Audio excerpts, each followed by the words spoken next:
बात आज की चैनल के कार्यक्रम आर पार में मैं सुरेंद्र चतुर्वेदी आपका स्वागत करता हूं। भीलवाड़ा में डॉक्टर के विरुद्ध पोक्सो मामला दर्ज। राज्य में बढ़ते ऐसे मामलों पर सरकार को गंभीर होने की जरूरत, संवेदनशील मुद्दे पर जिम्मेदार ब्लॉक। भीलवाड़ा के एक निजी अस्पताल में डॉक्टर के विरुद्ध पोक्सो में मामला दर्ज हुआ। यह मामला शहर की चर्चाओं का केंद्र बन गया है। राज्य में ऐसे मामले बढ़ने से समाज का उद्वेलित होना स्वाभाविक है। भीलवाड़ा के एक नामी सर्जन पर नाबालिग मेडिकल इंटर्न से छेड़छाड़ का आरोप केवल एक व्यक्ति की करतूत नहीं बल्कि पूरे चिकित्सा जगत की साख पर दबा है। जिस पेशे को सेवा और संवेदना का प्रतीक माना जाता है, यदि वही प्रशिक्षु बेटियां सुरक्षित न रहें तो यह समाज और व्यवस्था दोनों के लिए शर्मनाक है। दुर्भाग्य यह है कि राजस्थान में ऐसी घटनाएं लगातार सामने आती रही हैं। यदि चिकित्सा जगत में प्रशिक्षु छात्राएं असुरक्षित महसूस करें तो यह पूरे देश की नैतिकता पर प्रश्न चिन्ह लगाता है। जैसा कि मैंने पहले कहा कि राजस्थान में यह कोई एकल घटना नहीं है। राजस्थान में इस तरह की कई घटनाएं पहले भी उजागर हो चुकी हैं। यहाँ कुछ घटनाओं को नज़रबार करें। बाड़मेर 2025, पेट दर्द की उपेक्षा के बहाने डॉक्टर ने 16 साल की नाबालिग को अकेले कमरे में बुलाकर यौन शोषण की कोशिश की। पोक्सो में मामला दर्ज हुआ। अलवर 2021, राजीव गांधी सरकारी अस्पताल में की आईसीयू में भर्ती 15 साल की लड़की के साथ नर्सिंग कर्मी द्वारा छेड़छाड़ी का आरोप। अस्पताल में हंगामा और 3 सदस्यीय जांच समिति का गठन।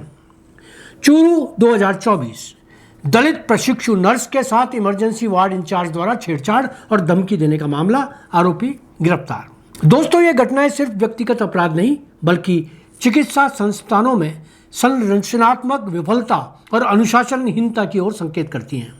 प्राय ऐसे मामलों में पुलिस निष्क्रियता या प्रभावशाली व्यक्तियों के लिए संरक्षण का आरोप सामने आता है, लेकिन बाड़मेर घटना में पोक्सो के तहत त्वरित एफआईआर दर्ज की कार्रवाई शुरू की गई, जो पुलिस की कार्रवाई की भूमिका की दिशा में एक सकारात्मक संकेत है।